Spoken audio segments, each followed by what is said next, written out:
검찰 개혁을 촉구하는 대규모 촛불 집회가 어제 서울 서초동 서울중앙지검 앞에서 열렸습니다. 주최 측이 추산하기로는 200만 명이 참석한 걸로 예상을 하고 있는데 정치권은 각기 다른 평가를 내놓으며 거센 대립을 이어가고 있습니다. 전문가 두 분과 함께 관련 내용 자세히 짚어보도록 하겠습니다. 김창룡 인제대학교 교수, 이상희 세명대학교 교수 자리하셨습니다. 어서 오세요. 네, 안녕하십니까. 네, 어제 이 영상 구성으로도 좀 잠시 보셨습니다만 저녁에 서초동 검찰청사 일대 도로가 그야말로 마비됐습니다. 주최 측이 추산하기로는 200만 명이라고는 하는데 그보다 더 적다고 하더라도 지난주에 모였었던 인원에 비하면 굉장히 좀 많이 늘어났단 말이죠. 어떤 의미라고 좀 보십니까? 글쎄요. 저는 일단은 우리 국민들이 검찰 개혁에 대한 열망이 이렇게도 높았던가 자발적으로 전국에서 모였던 그 수많은 사람들이 하나같이 검찰 개혁에 대한 목소리를 높였는데 저는 그런 열망을 읽을 수 있었고요. 또 하나는 초기에는 이 조국 장관은 안 된다던 그런 여론이 오히려 조국 장관 지키자는 이런 쪽 여론이 반전되는 모습을 보이는 것이 아닌가. 또 그런 목소리가 커지고 있는 것이 아닌가.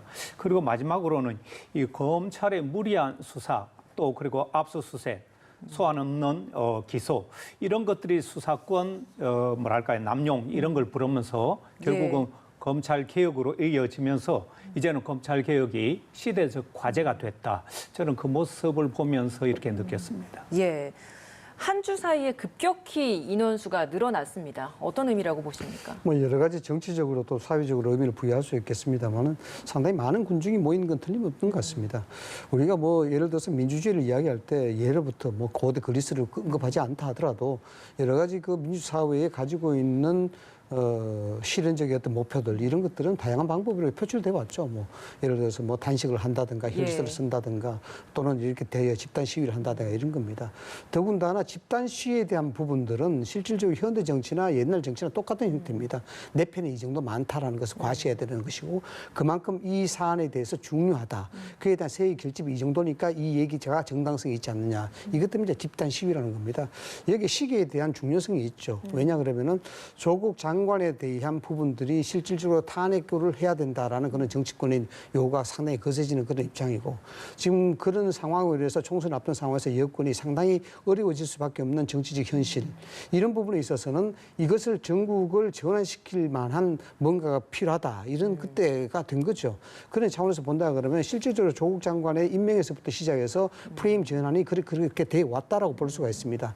정치 검찰에 대한 부분, 그 다음에 검찰이 개혁에 대해서 저항을 하고 있다는 그런 프레임, 그 다음에 결국 이미 예상이 되어 있지 않습니까? 이 프레임 자체가 개혁 때 반개혁으로 갈 것이다라는 것이죠.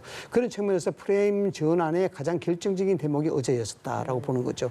여기에는 실질적으로 여권에 대한 어떤 능력 이런 것을 이야기하자 그러면은 야권과는 실질적으로 조직적인 부분에 있어서는 현저하게 차이가 납니다. 그건 뭐냐 그러면은 국정 운영을 실질적으로 주도하고 있기 때문에 여기에 이해적 관계가 상당히 많이 얽혀 있다고 봅니다. 그래서 그 조직에 있어서 야권과 비교한다는 자체는 어렵다고 봐야 되는 것이죠.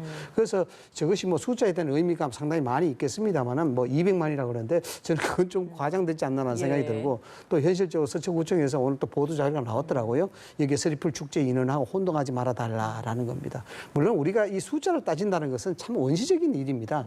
다만 이제 간단하게 한 말씀 드리려고 그러면 우리가 우선 이 민주주의를 이야기할 때 그렇게 이야기합니다. 정부에다가 주권을 위임을 해서 찬성하거나 반대하는 것을 자유롭게 하기 위한 그런 시민들이 그것을 향유하는 체제를 민주주의라고 이야기합니다.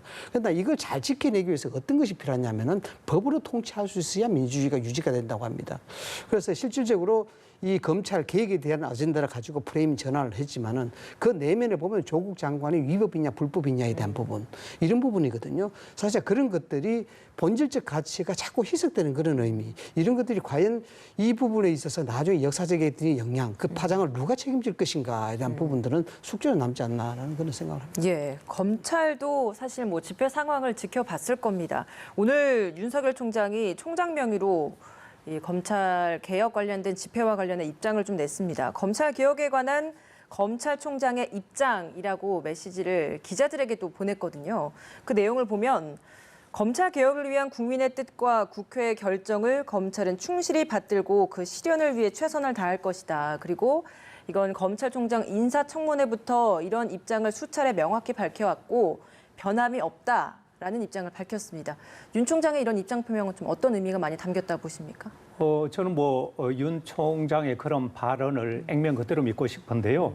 조국 수사와 검찰 개혁을 연관짓지 말아달라는 그런 당부의 이야기인데 그렇지만 전체적인 흐름을 이렇게 보면 그러면 윤 총장이 취임하고 난 뒤에 검찰 개혁을 위해서 감찰 기능을 강화했던가, 검찰에 쏟아졌던 고소 고발 사건은 어떻게 처리됐던가, 그리고 전 법무부 차관 검찰 출신 김학의 사건 같은 경우는 손도 못 대고 있거나 손을 댔지만 전혀 알 수 없는, 말하자면 검찰에 대한 불만이 윤 총장이 바뀐 뒤에도 계속 나왔고, 더 이 조국 이제 후보 시절 그리고 장관이 된 이후도 일관된 입장을 보여왔는데, 말하자면 이 조국 후보는 그 공공연하게 검찰 개혁을 내세웠고 그런 것들을 굉장히 검찰 쪽에서는 불편하게 봐왔죠.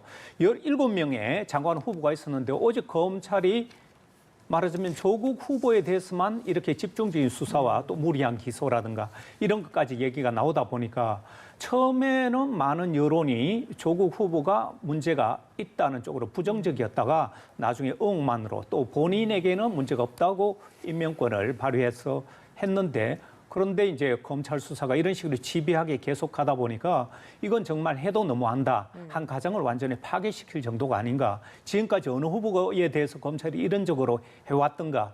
그래서 저는 연관 짓지 말라고 하더라도 검찰 개혁과 조국 후보라는 특수한 이런 후보, 장관 사이에는 이미 어쩔 수 없는 그런 연관성을 맺게 돼 있기 때문에 저는 검찰이 조국 장관에 대해서 이런 정도의 수사를 하려면 먼저 자기 정화, 자정, 그리고 검찰의 그동안 잘못에 대한 용서, 사과 이런 것들이 선행됐더라면 이런 부분에 조금 더 설득력이 있지 않았던가 그런 생각을 해봅니다. 좀 일리 있는 말씀이긴 합니다만 이렇게 생각을 좀 해볼 수도 있죠.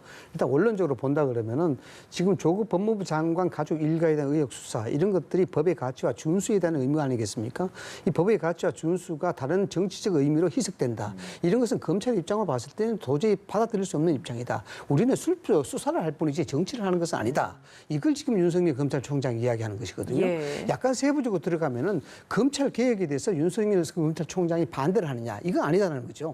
왜냐 그러면 중앙지검장에 재직할 당시부터 실질적으로 국회에서 청문회라든가 이런 과정을 통해서 검찰이 개혁이 된다, 이런 원론적인 입장에 대해서는 찬성 입장을 보여왔었고 상당히 정부의 여러 가지 방향에 그게 순응하는 그런 모습을 보여왔단 말이죠. 그런데 지금 이 상황에서 그걸 검찰 개혁을 반대한다, 이런 것은 아닌 것 같다라는 생각입니다. 다만 이제 수사 자체가 이것이 정치적 문제로 본질이 희석되는 이 자체는 문제가 있다는 것인데, 자, 좀 걱정스러운 부분이 없지 않아 하나 있습니다. 뭐냐 그러면은 지금 이런 상태, 이 사건 자체가 조국 장관의 위법적 사실, 불법적 사실에 대한 수사를 하고 있는데 어쨌든 어제를 기회로 해서 이것은 완전한 정치 문제가 되어버렸습니다.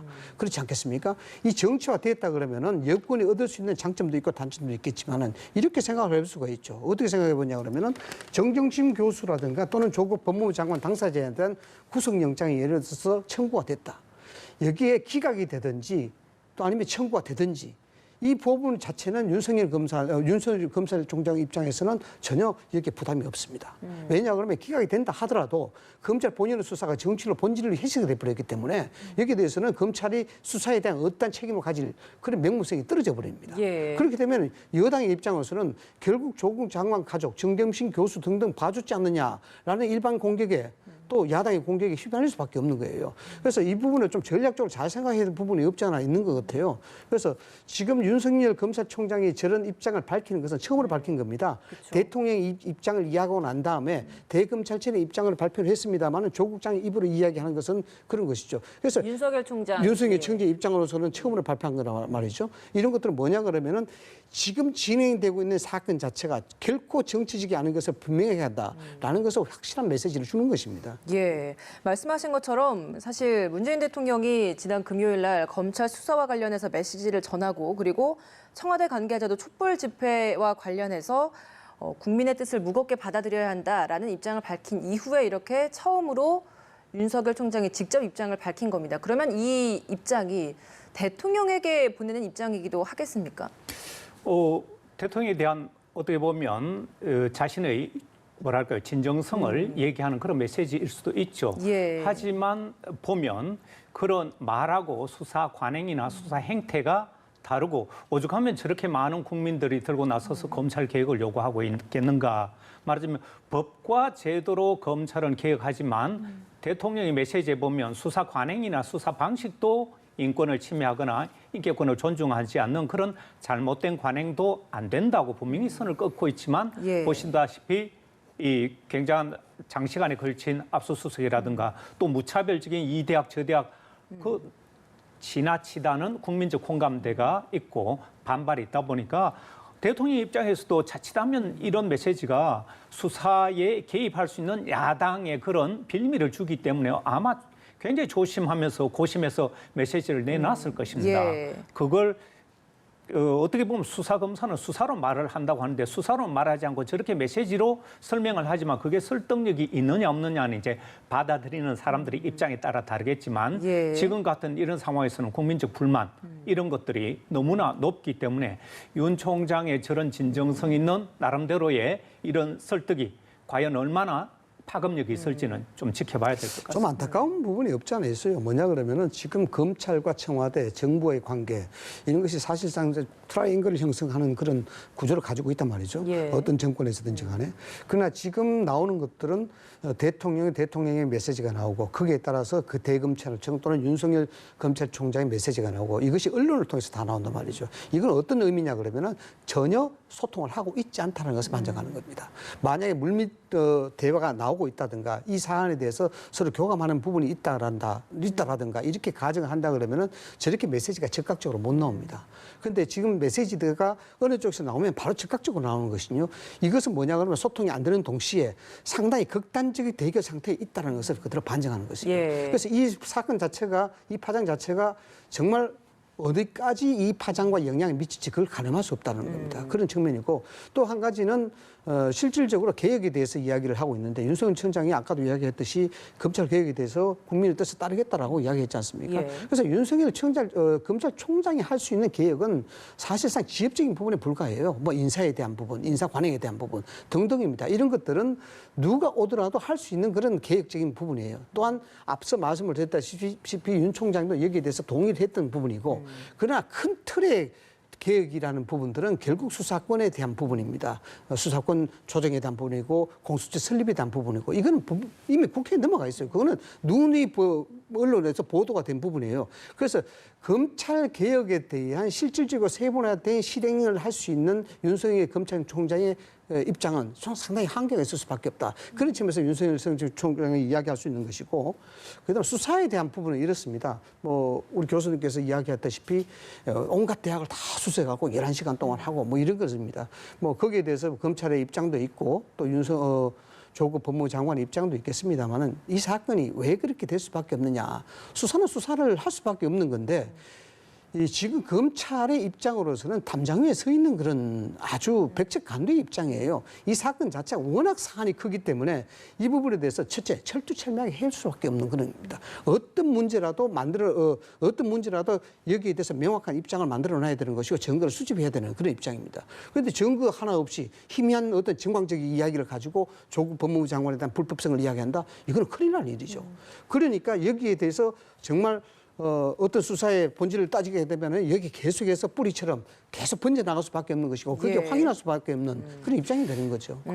좀 전에 그 검찰과 어떻게 보면 청와대 사이에 소통이 잘 안 되고 있다는 그런 부분에 제가 정확하게 이해했는지 모르겠지만 그런 부분에서 저는 해석을 조금 달리 하는 것은 그런 측면이 분명히 있지만 청와대는 검찰 조직, 특히 수사에 대해서는 일체 간섭을 하지 말아야 되고 어떤 형태로든 과거 같으면 한마디 지시하면 간단하게 움직일 수 있었습니다. 그렇지만 문재인 대통령께서 이런 부분에 있어서는 철저하게 독립수사할 그런 것을 저는 어떻게 보면 소통이 잘 안 되는 것이 더 긍정적인 측면이 있다 이렇게 보는 것이죠. 다만 이 불만이나 여러 가지 문제가 논란이 되는 것은 수사를 통해 가지고 대통령의 인사권에 개입하고 혹은 방해하는 그런 결과가 나타나고 있지 않느냐 이런 부분에 있어서 많은 사람들이 문제를 지적하고 있다고 보죠. 예. 검찰 수사를 두고 유시민 노무현 재단 이사장이 검찰의 난, 윤석열의 난, 위헌적 쿠데타 이런 표현을 많이 사용을 했습니다. 검찰 수사가 그만큼 과도하다라고 말을 하는 건데 교수님께서는 좀 어떤 입장이십니까? 뭐 그런 표현 자체에 대해서는 온도 차이가 있겠지만 검찰의 수사가 지나치다 이런 부분에 있어서는 저도 공감하는 편입니다. 예. 말하자면 지금까지 어떤 장관 후보도 문제가 있거나 이랬을 때 언론이 검증하고 또 국회에서 청문회를 통해서 따져서 적격성 여부를 결정했지. 지금처럼 검찰청이 나서서 의혹이 터질 때마다 수사를 하고 그 수사를 언론에 흘려서 보도를 하면서 이런 식으로 장관을 검증한 예. 전례가 없거든요. 그래서 이것은 대통령의 인사권에 대한 자칫 반란 내지 쿠데타가 아닌가 이제 그런 식으로까지 해석을 하는데 저는 윤석열 총장의 그동안의 수사 관행이나 그 사람이 해왔던 인생 경로를 보면 그렇게까지 할 사람은 아닌데 예. 이런 부분에 있어서 왜 이런 결과가 빚어졌는가. 그래도 많은 사람들이 수사는 과도했다. 말하자면 이 기소권이나 수사권 남용이 지금 현 정부에 들어서도 이어지고 있다. 예. 그래서 검찰 개혁이라는 것이 국민들 사이에 이렇게 확산되면서 어제 계속해서 이런 뭐랄까요, 서로 간의 반목이랄까, 불신이 계속 나타나는 것이죠. 뭐 예. 그럴 수도 있습니다만은 실질적으로 조국 법무부 장관 가족 주변을 둘러싸고 이처럼 역대 정권에 어느 누구도 고구 맞추기처럼 의혹이 나온 적도 사실 없었어요. 이러니까 사실 이 부분은 우리가 역사적 평가에 좀 몇 개 봐야 될 그런 문제인 것 같다는 생각이 들고 진중권 교수가 의미 있는 얘기를 했죠. 진중권 교수가 어저께니까요. 뭐 강연 자리에서 그렇게 이야기했는데 어떤 얘기했냐 그러면은 검찰 개혁의 당사자로서는 그걸 진두지휘할 수 있는 사람은 조금 적격하다. 그러나 이 사건의 본질, 이 파장의 이 사건 파문의 본질은 정의와 공정에 대한 문제다라고 했습니다. 뭐 이 사건 자체가 그런 거예요. 법에 대한 부분에 대한 가치성을 따지는 건데 유시민 이사장이 이렇게 이야기하는 것은 상당히 전략적이죠. 왜 전략적이냐면은 정규군과 비정규군의 역할 분담은 확실한 건 겁니다. 정규군은 당 차원이고요. 그다음에 유시민 이사장은 당에서 벗어난 사람이기 때문에 비정규군의 입장입니다. 이것은 일종의 좀 더 적나라하게 말씀을 드리자면은 유시민 이사장이 극단적 표현으로 무슨 난이라고 이야기하고 쿠데타라고 이야기하는 것은 불쏘시개 역할을 하는 거예요.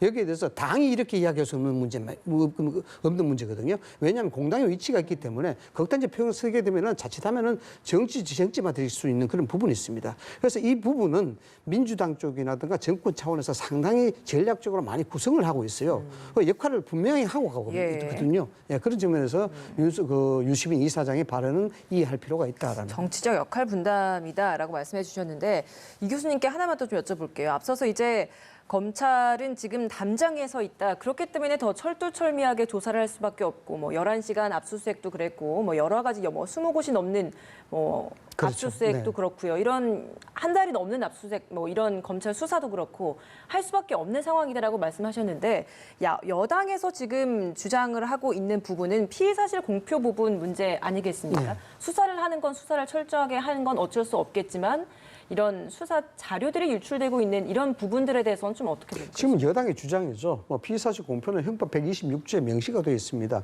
이 알 권리에 대한 부분, 피의사실 공표를 통해서 인권에 대한 침해에 대한 부분, 그다음 국민의 알 권리에 대한 부분, 이게 계속해서 충돌하고 있는 부분인데 저는 뭐 개인적으로 피의사실 공표 자체는 없어져야 된다라고 보고는 있습니다. 그러나 지금 여당이 주장하는 것만큼 윤석열 검찰 쪽에서 거기에 대해서 소위 말해서 한국당 야당에 그렇게 파이프라인 역할을 하고 있을 것이냐 저는 그렇게 보지 않습니다. 검찰이 이 부분이 그러지 않고 있다. 나중에 예. 어떤 형태라도 여기 미진한 부분이 있다든가 의혹이 있는 부분은 어느 누구라도 다시 이것은 다시 한번 재확인할 수 있는 그런 계기가 있을 겁니다. 예. 그걸 본다 하더라도 검찰이 그렇게 위험스러운 짓을 하겠느냐 제가 그렇게 보지 않습니다. 그래서 이 수사에 대해서 과잉이란 이야기를 나올 정도로 저렇게 다방면으로 그렇게 수사하는 그 자체도 이 부분에 대한 역사적 책임에 대한 부분이 아마 작용했을 거예요. 윤석열 검찰총장 또 검사 개개인의 입장, 특수부 검사들의 개개인 입장만 고려한다 하더라도 자, 이 사건이 우리가 역사적으로 봤을 때 다음 정권, 그 다음 정권을 봤을 때 이걸 다시 한번 볼 수 있지 않겠느냐. 여기에 대해서 미진하고 여기서 불명확한 그런 사실을 그냥 듣고 넘어갔다. 이에 대한 책임을 누가 질 것이냐라고 묻는다 그러면은 이 부분을 지금 나왔을 때 철두철미하게 해놓을 수밖에 없는 그런 구조가 되는 거예요. 알겠습니다. 그 부분에 있어서 예. 제가 조금 말씀을 드리자면 피의 사실을 공표해서는 안 된다고는 하지만 그동안 수사 관행상 일부 언론을 이용해가지고 이 피해 사실을 흘리거나 아니면 정보를 제공해서 그것이 언론에 크게 보도되면서 오히려 수사에 동력을 넣는 그런 기법을 활용해가지고 어떻게 보면 수사를 확대 내지 키워왔죠. 그리고 이번 같은 경우도 단순히 피해 사실만 공표한 것이 아니라 이 장관하고 수사검사하고 전화 통화했는데 바로 야당 일부 국회의원 손에 가고 그것이 언론에 보도되고 이런 것이 반복됐는데 과거 우리 논두렁 시계 사건만 보더라도 만약에 이렇게 되면 이제 자료가 남기 때문에 검찰이 수사한다. 검찰이 수사를 하는데 누구를 대상으로 수사하죠?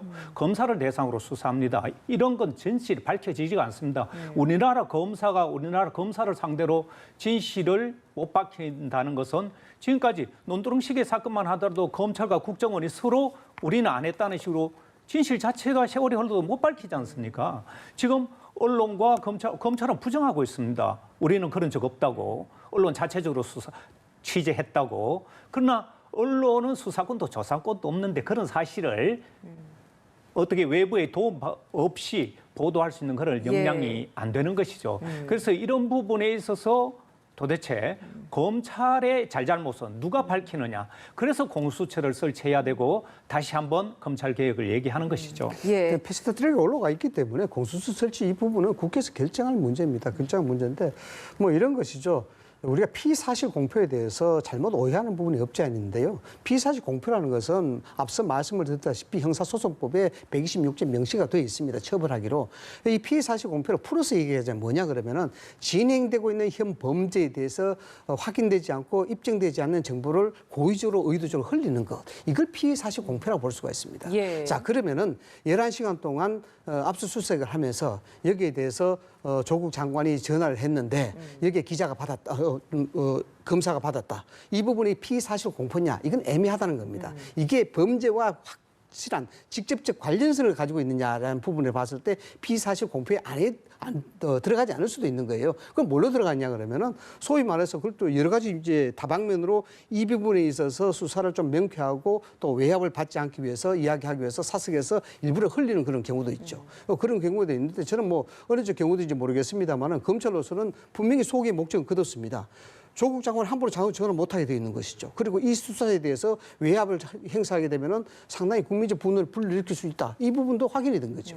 예, 알겠습니다. 말씀하셨던 그 자택 압수수색 당시에 검사와 통화했던 그 내용 그 부분 이걸 두고 야당에서는 지금 탄핵안까지 거론을 하고 있는데 보시기에 좀 어떻습니까? 이게 탄핵감이라고 보십니까?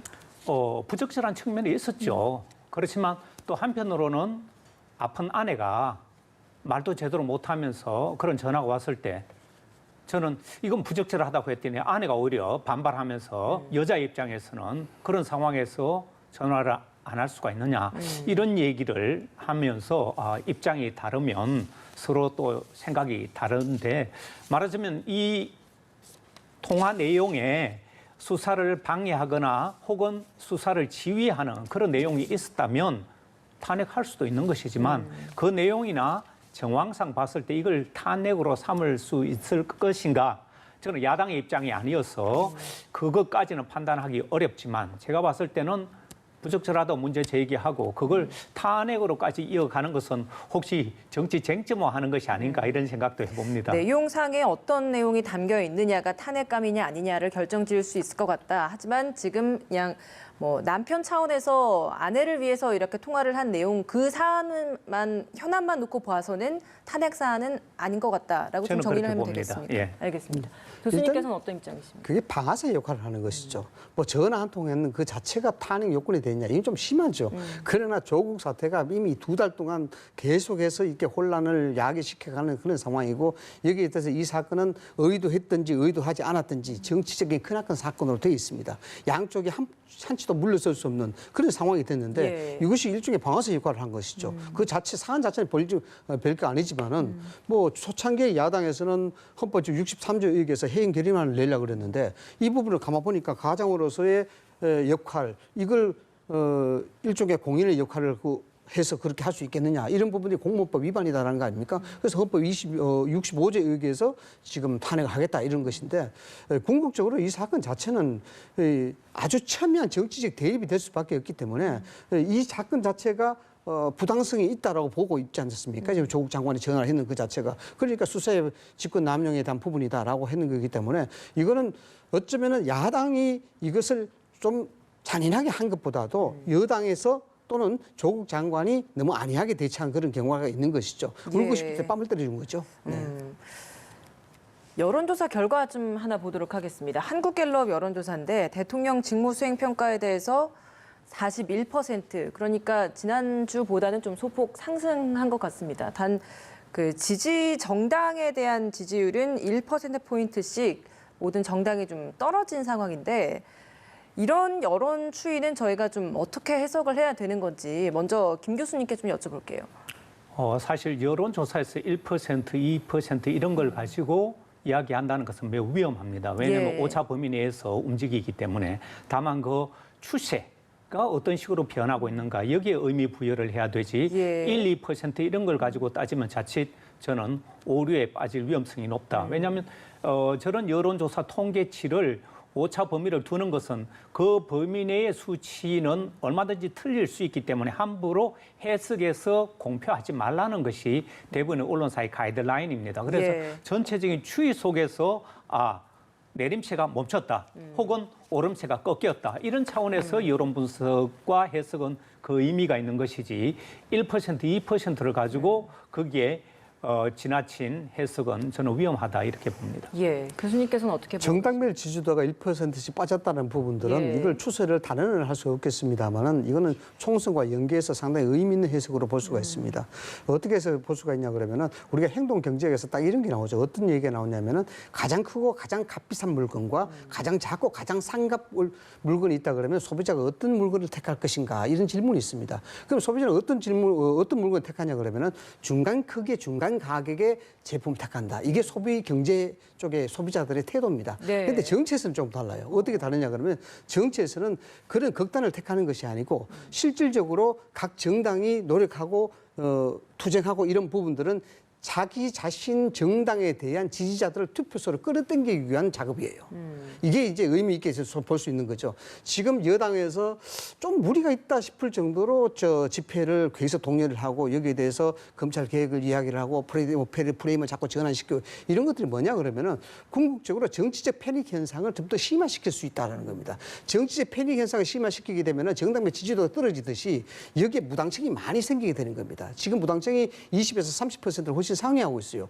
이런 점을 간단하게 이야기하면 여당이 유리한 거죠. 뭐냐 그러면은 야권은 따로따로 분리가 돼 있고 여권은 이러한 어떤 다소의 지지층 이탈이 있겠습니다만은 상당히 결속이 되는 거예요. 뭐냐 개혁에 대한 아직 따로 이 부분을 계속 끌고 가게 되면은 결국 이 부분에 대해서 내 지지자들, 즉 민주당 지지자들은 결국 궁극적으로 투표소에 끌어서 당길 수밖에 없는 그런 효과가 되는 거예요. 그래서 이 총선과 연결해서 상당히 지략적인 부분이 이렇게 숨어 있다라고 저는 개인적으로는 그렇게 봅니다. 예, 뭐 그런 무당층 그리고 지지층 결집하기 위해서 민주당도 그렇고 한국당도 그렇고 굉장히 바쁘게 움직이고 있을 것 같은데 한국당이 계속해서 장외 집회를 하고 있는 이 부분도 그런 일환이지 않을까라는 생각이 드는데 어느 정도 좀 효과를 발휘할 수 있을 거라고 보십니까? 한국당 입장에서는 이제 그 뭐랄까요 선명성과 또 이런 불만과 어떻게 보면 이 지지층을 결집시키기 위해서 머리도 깎고 장외 집회도 가고 이런 것이 내년 총선을 위한 그런 어떻게 보면 총체적인 전략 속에서 움직여가고 좀 전에 조국 장관 탄핵하는 것도 바로 그런 불소식이라는 표현을 썼는데 그런 식으로 이 쟁점을 계속 이어서 가는 것이 저는 내년 총선을 위한 또 공천권을 확보하기 위한 그런 노력의 일환으로 본다. 근데 뭐 노력의 일환이고 실질적으로 또 효과도 있을 거라고 보시는 그 건가요? 효과는 지지층을 겹집시키는 데는 저는 도움이 될 것이라고 봅니다. 예. 무당층에 대한 결집 효과에 대해서는 좀 어떻게 보십니까? 이게 일반적인 전망대로라 그러면 무당층에 이렇게 많이 늘어나는 것이 아니고 조국 파문으로 인해서 염증이 느낀 사람들이 한국당으로 와야 정상 아니겠습니까? 그런데 한국당으로 잘 오지 않고 있다. 이게 문제 아니겠습니까? 이게 근본적인 거죠. 일단 야권이 분열돼 있다. 이런 부분입니다. 그 분열된 내재된 이유 자체가 갈등과 아주 뭐 세속적인 그런 싸움이었다라는 부분에서 실망감 그리고 박근혜 대통령의 탄핵 이 부분에 대한 부분들이 실제적으로 아직까지 많이 해소가 되지 않았다라는 겁니다. 성취가 안 됐다. 있었다는 것이죠. 그래서 예. 깃발을 역할, 지금 나오는 사람들로 그 깃발을 역할할 수 있는 사람이 과연 있을까라는 부분에서 좀 의심이 되는 거죠. 예, 한 가지만 알겠습니다. 추가하자면 야권은 분열만 예. 돼 있을 뿐만 아니라 야권은 반대와 지금까지 무당층이 자유한국당으로 올 수 있는 그런 나름의 터전과 전략, 대안 제시 이런 부분도 좀 부족하지 않나 그런 생각도 예, 해봅니다. 알겠습니다. 김창룡 인제대 교수, 이상희 세명대 교수 두 분과 함께 이야기 나눠봤습니다. 오늘 말씀 고맙습니다.